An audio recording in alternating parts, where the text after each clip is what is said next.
আসসালামু আলাইকুম বন্ধুরা, সবাইকে সিস্টার্স কিচেনে স্বাগতম। আবার একটি নতুন ভিডিও নিয়ে আপনাদের মাঝে চলে এসেছি।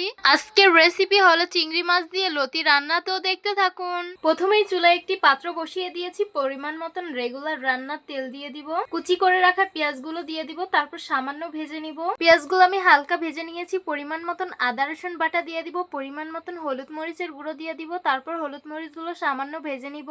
স্বাদ মতো লবণ দিয়ে দিব, গোটা চারেক কাঁচামরিচ দিয়ে দিব, সামান্য পানি দিয়ে মশলাগুলোকে খুব ভালোভাবে কষিয়ে নিতে হবে। এই তো মশলাগুলো খুব সুন্দরভাবে কষিয়ে নিয়েছি। ধুয়ে রাখা চিংড়ি মাছগুলো দিয়ে দিব, তারপর সুন্দরভাবে কষিয়ে নিতে হবে। এইখানে আমি বড় ছোট চিংড়ি মাছ দিয়ে দিয়েছিলাম। লতি রান্নায় চিংড়ি মাছ বেশি দিলে খেতে কিন্তু অনেক বেশি ভালো লাগে আমার কাছে। এই তো মাছগুলো আমি সুন্দরভাবে কষিয়ে নিয়েছি। ধুয়ে রাখা লতিগুলো দিয়ে দিব, তারপর এটাকে সুন্দরভাবে কষিয়ে নিতে হবে। যারা লতি খেতে পারেন না, গলায় ধরে, তারা কিন্তু লতিগুলোকে ভাপ দিয়ে পানি ফেলে দিতে পারেন, তাহলে কিন্তু গলা চুলকাবে না।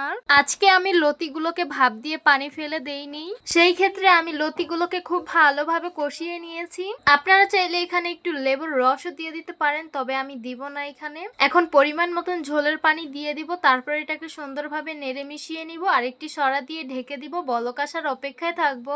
এই তো তরকারিগুলো বলক এসে পড়েছে, এখন আমি একটু নেড়ে চেড়ে মিশিয়ে নিব। ঘরে লেবু না থাকলে টক জাতীয় যা থাকবে সেটাই কিন্তু দিতে পারেন। পরিমাণ মতন শাক বাটা দিয়ে দিব, তারপর এটাকে সুন্দরভাবে নেড়ে মিশিয়ে নিতে হবে। লতি হতে কিন্তু বেশি সময় লাগবে না, কিন্তু আমারটা একটু বেশি সময় লাগবে, কারণ আমি পানিটা একটু বেশি দিয়ে ফেলেছি। যাই হোক, আমি অফ ক্যামেরায় পানিটা শুকিয়ে নিয়েছি। এই তো আমার রান্না হয়ে গেছে, এখন নামিয়ে পরিবেশন করে নিব। এই তো গরম গরম সার্ভ করে নিলাম লতি দিয়ে চিংড়ি মাছ রান্না। দেখতেই তো পারছেন কত বেশি সুন্দর লাগছে, আর খেতে কিন্তু অসংখ্য মজা হয়েছে। লতিগুলো কিন্তু একটুও গলায় ধরেনি, আর লতিগুলো কিন্তু মমের মতন গলে গিয়েছে।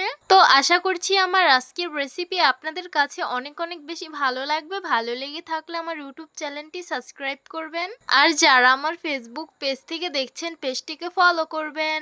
সবাই ভালো থাকবেন, সুস্থ থাকবেন, আর সিস্টার্স কিচেনের সাথেই থাকবেন। আবারও কথা হবে কোনো নতুন ভিডিওতে। তাহলে আজকে এই পর্যন্তই। আল্লাহ হাফিজ।